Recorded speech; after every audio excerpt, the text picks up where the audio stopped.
प्राचीन काळी एका घनदाट अरण्यात चंपक नावाचा एक विशाल हत्ती आणि चिकू नावाचा एक चंचल वानर राहत होते. चंपक त्याच्या ताकदीसाठी आणि शांत स्वभावासाठी ओळखला जात होता, तर चिकू त्याच्या खोडकरपणासाठी आणि चालाखीसाठी प्रसिद्ध होता. त्यांची मैत्री सर्वांसाठी एक उदाहरण होती, कारण ते नेहमी एकमेकांना मदत करत असत, अनेकदा त्यांच्यातील फरकांवर मात करून. एकदा जंगलात खूप मोठा दुष्काळ पडला. नद्या आणि तलाव सुकले, झाडे कोमेजून गेली. सर्व प्राणी पाण्याची शोधत वणवण फिरू लागले.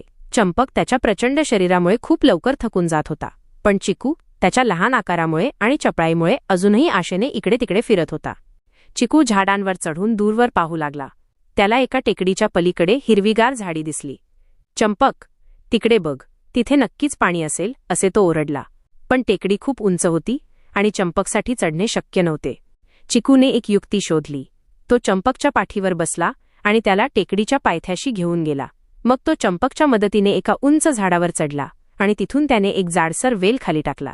चंपकने त्या वेलीला आपल्या सोंडेने घट्ट पकडले आणि चिकू हळूच त्याला वर ओढू लागला. अखेरीस दोघेही टेकडीच्या माथ्यावर पोहोचले. समोर एक सुंदर ओढा खळखळून वाहत होता आणि आजूबाजूला हिरवीगार झाडे डोलत होती. दोघांच्याही चेहऱ्यावर आनंद झळकला.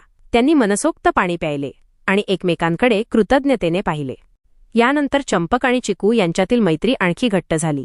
त्यांनी शिकले की कोणतेही संकट एकट्याने सामोरे जाण्याऐवजी एकत्र काम केल्यास त्यावर सहज मात करता येते. त्यांच्या मैत्रीची कहाणी आजही त्या जंगलात सांगितली जाते, प्रेरणा देत की खरी मैत्री कोणत्याही अडचणीवर विजय मिळवते.